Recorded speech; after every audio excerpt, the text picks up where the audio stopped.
جن کے ساتھ امتیازی سلوک روا رکھا جاتا ہے ان کے حوالے سے ہم کچھ کام کریں. لیکن فیصل صاحب نے اور باقی جو ہمارے دوست احباب نے انہوں نے اسی سلسلے میں ٹرانسجینڈرز کے حوالے سے, خواجہ سراؤں کے حوالے سے معاملے کو سامنے رکھا اور سب کو اس بات کے اوپر قائل کیا انہوں نے کہ ہمیں اس حوالے سے کام کرنا چاہیے, اس لیے کہ امتیازی حوالے سے ان کا معاملہ باقیوں کی نسبت زیادہ سنگین ہے. زیادہ سنگین اس لیے ہے کہ جیسے کہ وہ ندیم کشیش صاحب نے خود اپنی زبان سے کہا کہ ہمارا معاملہ تو یہ ہے کہ ہمیں تو آج تک انسان بھی تسلیم نہیں کیا جاتا.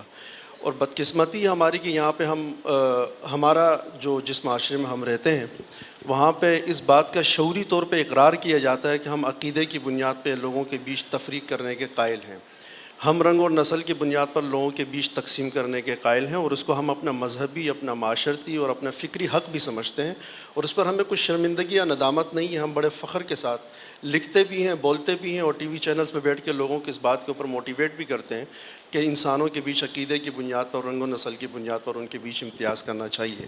اس لیے ہم نے ٹرانسجینڈرز کے حوالے سے, لیکن اس میں ایک نقطے کی طرف اشارہ کروں گا کہ پتہ نہیں اس کی طرف اگر آپ کی توجہ گئی ہو یا نہیں گئی ہو. ہم نے جب اس کے اوپر کام شروع کیا تھا تو کام کرتے وقت ہمیں اس بات کا احساس ہوا کہ ہم ٹرانسجینڈرز کے معاملے کو جہاں سے جس طرح سے دیکھتے ہیں اس طرح سے ہے نہیں, یہ بہت ڈفرینٹ سا معاملہ ہے. ان کے اندر بھی کچھ مختلف مکاتب فکر موجود ہیں اپنے ایشوز کے حوالے سے. ایک تو ہمارے یہاں بہت بڑا طبقہ وہ ہے کہ جنہوں نے جو پیدائشی طور پہ خواجہ سرا نہیں ہے, انہوں نے بعد میں سرجری کروا کے انہوں نے اس روپ کو اختیار کیا ہے, دھارا ہے. ہم اگر کوئی انسان اپنے ارادے اور اختیار کے ساتھ اپنے جسم میں کوئی تصرف کرتا ہے تو ظاہر ہے میں ذاتی طور پہ تو اس کا اپنا حق سمجھتا ہوں کہ وہ کر سکتا ہے, لیکن ظاہر ہے کہ خواجہ سرا ہونے کی بنیاد پہ یا ٹرانسجینڈر ہونے کی بنیاد پر اپنے حقوق کا مطالبہ کرنا بالکل مختلف چیز ہو جاتی ہے, کیونکہ اسی پاکستان میں ندیم کشیش جیسے لوگ موجود ہیں جو پیدائشی خواجہ سرا ہیں, جو پیدائشی ٹرانسجینڈرز ہیں, اور وہ اپنے رائٹس کے لیے بات کرتے ہیں. لیکن یہاں پر ایک باقاعدہ ایک ایسا مافیا موجود ہے جو ان کے اوپر مسلط ہے, اور وہ ان لوگوں کو لاتے ہیں, ان کو موٹیویٹ کرتے ہیں, وہ اپنی سرجری کرواتے ہیں, وہ ان کے اندر شامل ہوتے ہیں, اور وہ ایک بہت بڑا پیداگیر طبقہ بنتا ہے, قبضہ گیر قسم کا طبقہ بنتا ہے, اور وہ اس پورے معاشرے سے اپنے حق کے لیے بھی بات کر رہا ہوتا ہے, وہ سپریم کورٹ کو بھی پریشان کرتا ہے, وہ اہل فکر کو بھی سے بھی بات کر رہا ہوتا ہے, وہ میڈیا کو بھی بات کر رہا ہوتا ہے. لیکن بدقسمتی یہ ہے کہ ان کا اگر کوئی حق بنتا ہے تو ہماری رائے میں ان کو ملنا چاہیے, کیونکہ ظاہر ہے کہ وہ ایک ایسی دنیا میں چلے گئے ہیں سرجری کروا کے کہ وہاں سے ان کے لیے واپس آنا ممکن نہیں ہے. اگر ان کا کوئی رائٹ ہے وہ ان کو ملنا چاہیے, لیکن ان کے نام پہ نہیں ملنا چاہیے کہ جو کہ جینون ہے اور جو پیدائشی تخلیقی اور فطری طور پہ وہ اسی جنس کے ساتھ پیدا ہوئے ہیں, ان کو ان کا حق بھی ملنا چاہیے, ان کی شناخت بھی ملنی چاہیے. بہت شکریہ. آپ بھی کچھ بولنا چاہیں؟ مختصر.